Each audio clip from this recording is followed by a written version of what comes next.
Hello, everybody. Thank you so much for joining our iStaging talk today. My name is Stefan, and I'm here today with my colleague Andrea, who you can speak with via the chat on the right-hand side of your screen. You can ask her any questions throughout today's webinar. But if you don't get an immediate answer, don't worry about that. We will also have some time for a live Q&A session at the end of today's talk, so we can cover any questions you might have then as well. Let her know if you can hear and see me, if the connection is all good.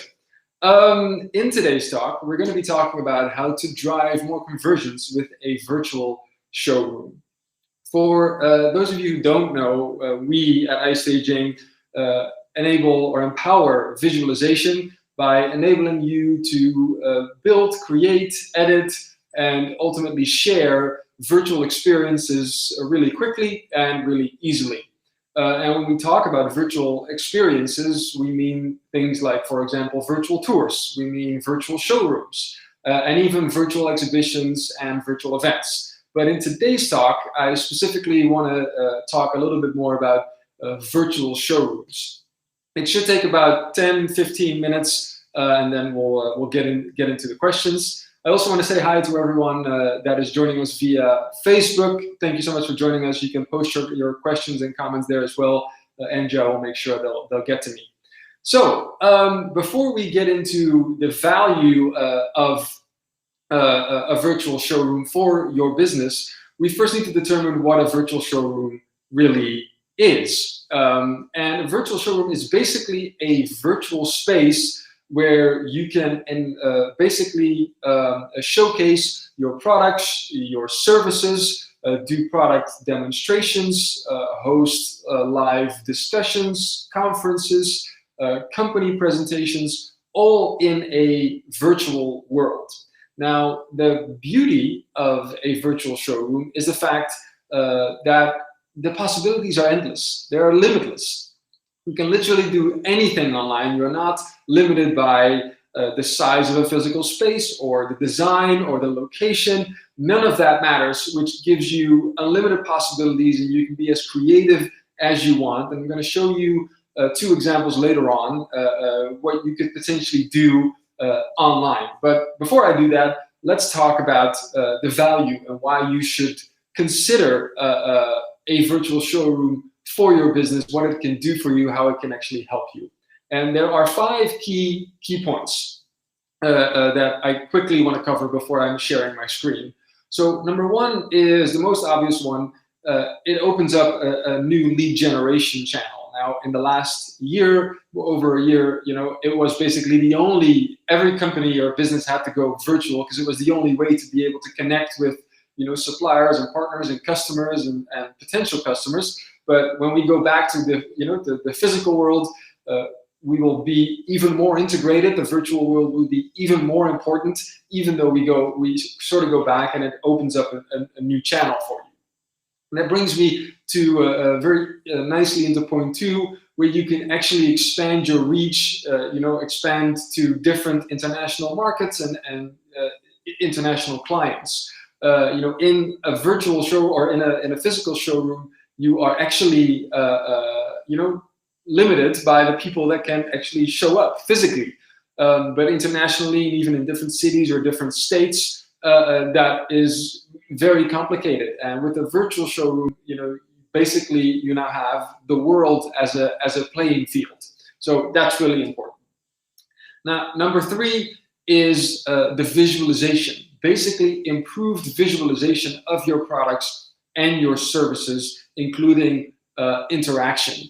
Now, this is a really important point in a virtual world. You're going to need to create, attraction, generate some or get some attention, then, interaction and engagement, and ultimately you'll get to maybe a decision, a buying decision, or any call to action that you might want them to take. But before you do that, you want to create a world and showcase your products, in a really attractive way to get that engagement in the first place. And you can do that in various ways, and I'll show you in the 2 examples in a minute. Because if you can obviously, every company now has a website, but simply having some products on a website, it's not good enough. In a in a physical showroom, you also take time and you think about how do you design your space. You know, when people come in, what do I want them to feel? How do I want them to walk through my showroom or my store? And the same goes online for that experience. You want to put the same time and effort into that to actually generate the results that you're looking for. Okay, and then that also brings me to point number 4: make it a fun and interactive experience. So again, if you're you want to make sure that you've thought about what kind of experience you're actually providing online, the same way you would for a physical space. And you'll see in a minute what kind of experience you could potentially be thinking about. And number 5 would be insights. So visitor insights, customer insights, into their behavior and their decisions. Now, and that's where, let's say, a virtual experience, a virtual showroom really sets themselves apart from the physical world, because in the physical world, getting that type of data is really complicated to do. In the virtual world, you can actually see, where are they from, city, area, country, how long have they spent in my showroom? Who are they? What industry are they maybe even active in? What have they clicked on exactly? How long did they spend in the showroom? What did their journey actually look like? Right? If you have a bit of a bigger virtual showroom, that's all really interesting information. Just to give you a really simple example, imagine that you attend an event with your virtual showroom, a virtual event, and you notice that you've gotten a lot of attraction from people from a specific city or even an area. And you realize that you don't have a showroom there or a physical location. You don't have anyone covering that area, no sales representative there. Now, obviously, that's not good enough to actually make a decision, but it's a tiny piece of the puzzle that will help you make better business decisions. That's basically what a lot of decisions are sort of based on nowadays. It's the data, real facts, I would say. Okay, so these are 5 key components of a virtual showroom and how it can actually add value for you. Now let me share my screen and I'll show you 2 examples and walk you through a couple of things before we go into any of your questions. So just give me a sec.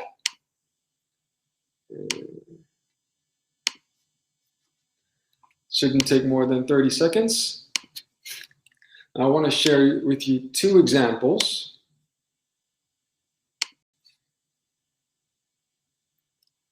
All right, I think you should see my screen right now. Now, once I'm sharing my screen, I will actually not be able to see the chat, so sometimes I might be looking to my right to just make sure that you can still hear and see me and that there's no problem with the audio. So, all right. So what you're looking at here is a virtual experience, a virtual showroom that has been created by D-Link, a rather large company. And they actually used this to attend CES 2021, which was an all virtual event earlier this year. Now, this company actually is wanted to explain their smart home products. Now, obviously, the word already says it. You can, simply have list those products. But what they've done here is create an environment, a 3D environment that actually supplements the products and the services that they are offering, which obviously makes the engagement, already increases the engagement in the first place once you start looking at it. So just to give you an example of what that looks like, let's go into a living room. And there are a couple of things that you will instantly see. I'll give it a second to load just to make sure that it all catches up for you guys as well.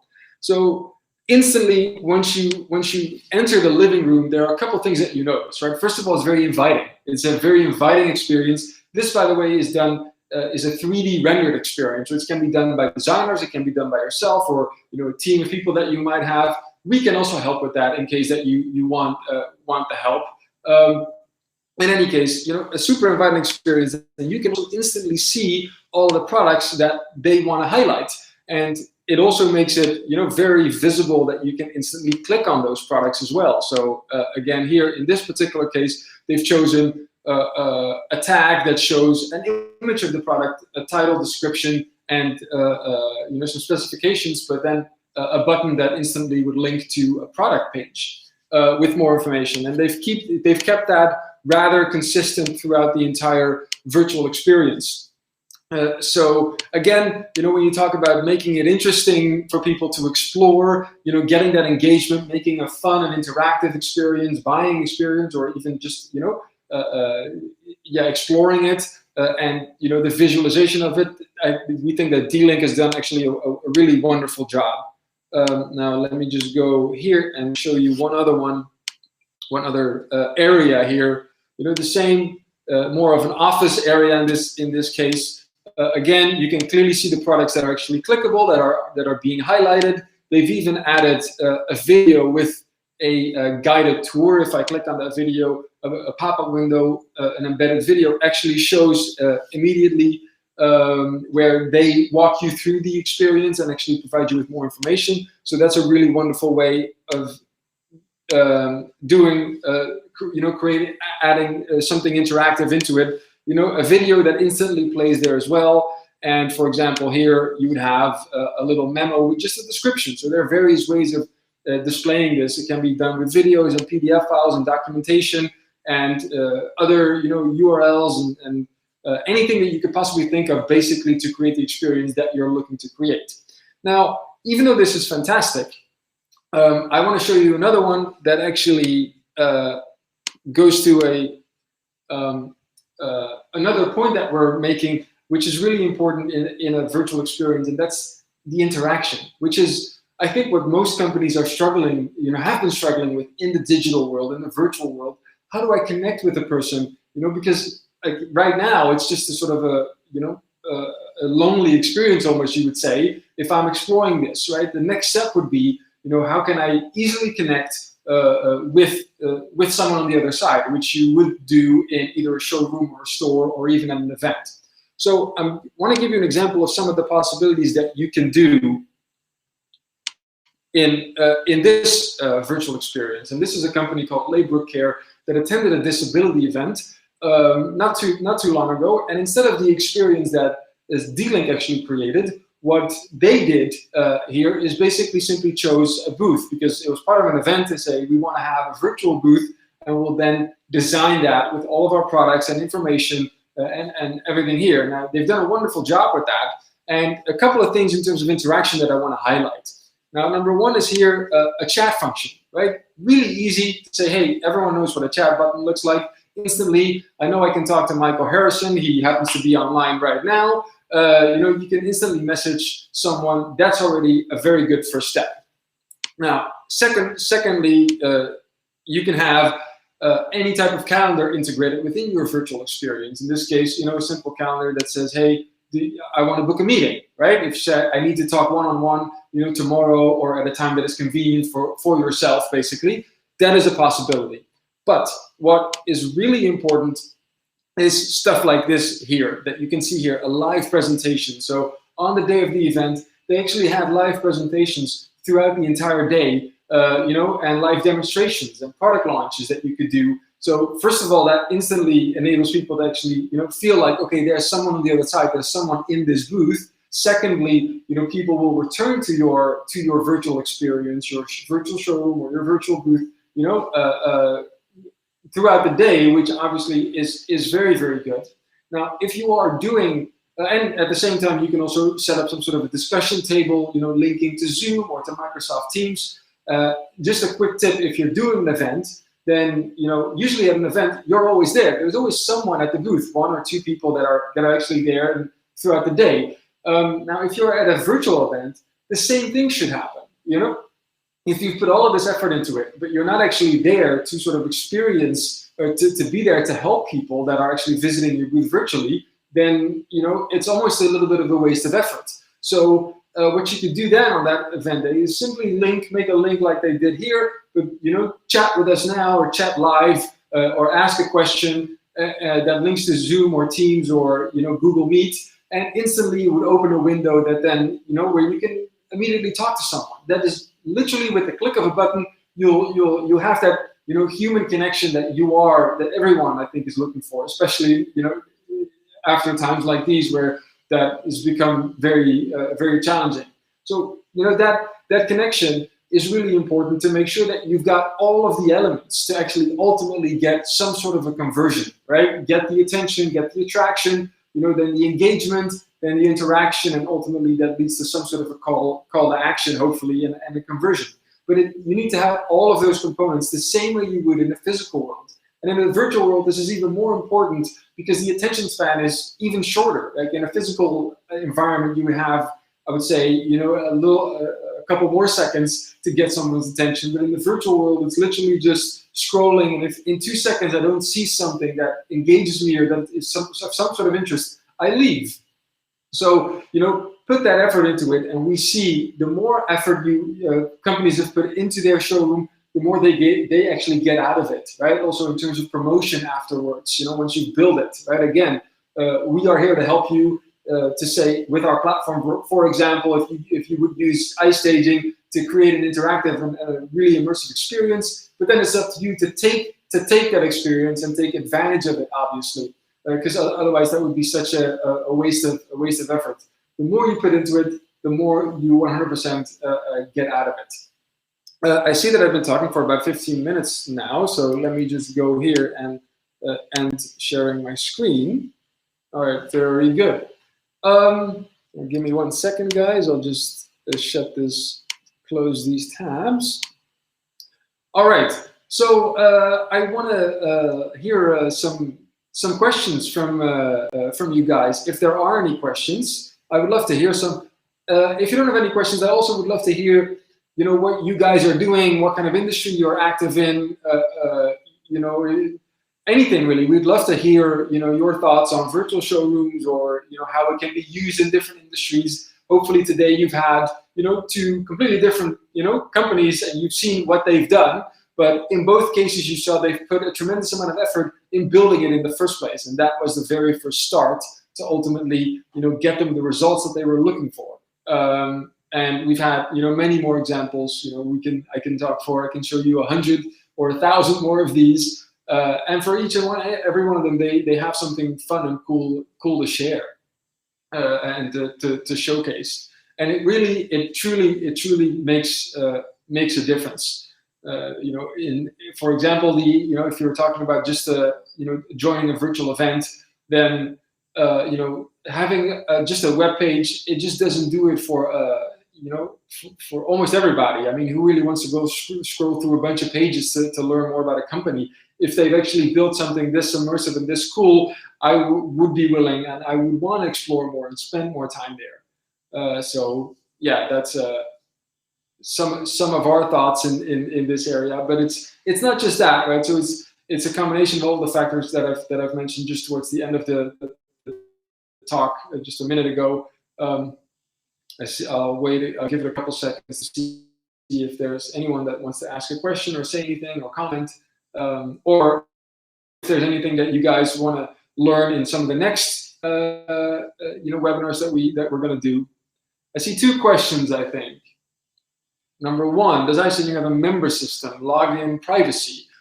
Very good question. We do. So I'm assuming what I'm taking from this question is basically that we have a system that allows you to only let sort of specific people into your virtual experience, so that people will have to enter their email address or enter their contact information, and you have pre-approved those. So you basically say, okay, I have a list of people that can actually enter the experience, and those people and those people alone would be able to visit the experience. So yes, and obviously on the back end, so the back end system, I hope that I see that sometimes the connection is a little bit shaky. I hope that you can hear me. On the back end system, so creating this, with the platform, there's just a simple login. But yeah, I hope that answers your question. So yes, we actually do have that. Can be used for, obviously various reasons. Tim Woodall, thank you so much for joining us, Tim. Good to see you. Do you have any statistics or feedback on online stores using your virtual marketplace? Good question. Actually, the statistics that currently come to mind are more towards the virtual event side and the booths and the virtual, but in terms of online stores using a virtual marketplace, Actually, there have been a couple that have recently started, but in terms of statistics, it's too early. Too early to say for those specific ones, or to make a to generalize that. So it's a little bit early. But as soon as we actually have data that is reliable and valuable, we'll definitely share that with you. So yeah. But in terms of if you want to talk about, for example, events, like the engagement in booths and like a virtual event in general, for example, I'll just take one example of a one-day event where the average time that was spent in the event was actually more than 3 hours on a one-day event, which was really wonderful. And if you saw clicks and engagement and people that were returning to booths, very, very high percentage. So we've seen this before, but especially for companies and organizations and industries that are doing this for the first time, the results were actually really wonderful, right? You expect that it will sort of grow over time, but even for the someone that did it for the very first time, the results were fantastic. And even if you do, depending on the event, some events are huge, some events are a little bit smaller. But if you're at a little bit of a smaller event, but you have, let's say, 60 or 80 individual people that literally visited your booth, imagine that on one day you have 80 people actually coming to your booth, like physically 80 people. That you would be overwhelmed with that. That you'd basically be talking the entire day, which would be a wonderful result. Now, that's also a little bit of a mindset shift in the virtual world, because in the virtual online, people are used to millions of views and hundreds of thousands of people there, here, and there. And obviously, that's when you're talking about virtual showrooms, that's a little bit different. That is a little bit.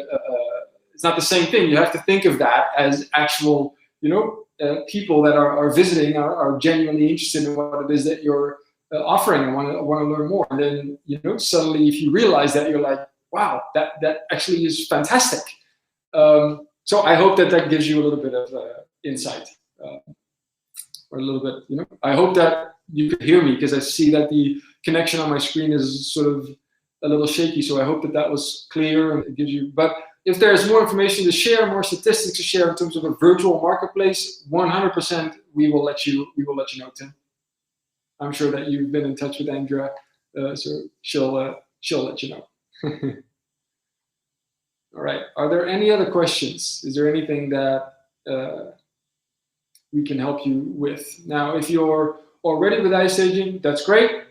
If you're not yet, then you can either contact us, or you can go to the website and sign up for for the standard or the business plan that can help you get started building a virtual showroom.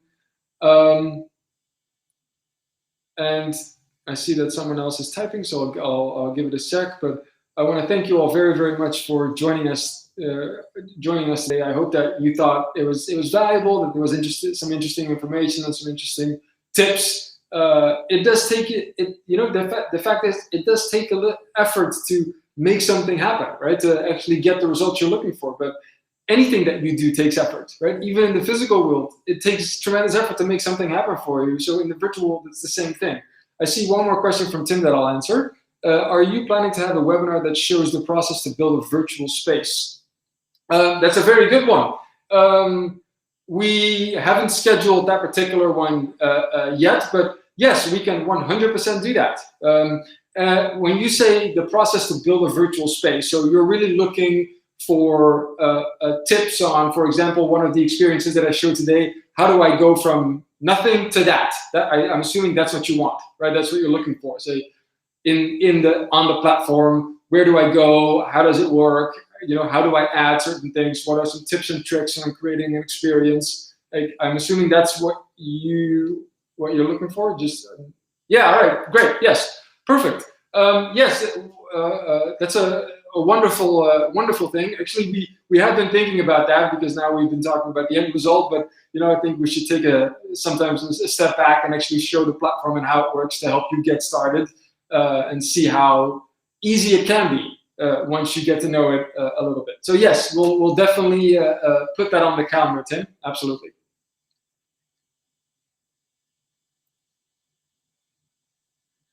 All right. Well, then, if that's it, then I want to thank you all very much for joining us today. Have a wonderful rest of the week. Again, feel free to reach out to us with anything. Share your tours that you created. If you want to ask for tips about them, say, hey, I created this. How can I improve this? How can I improve that? We are happy to help you out. So yes, and we definitely hope to see you at the next talk in a couple of weeks. So thanks a lot, and we'll see you guys soon. Cheers.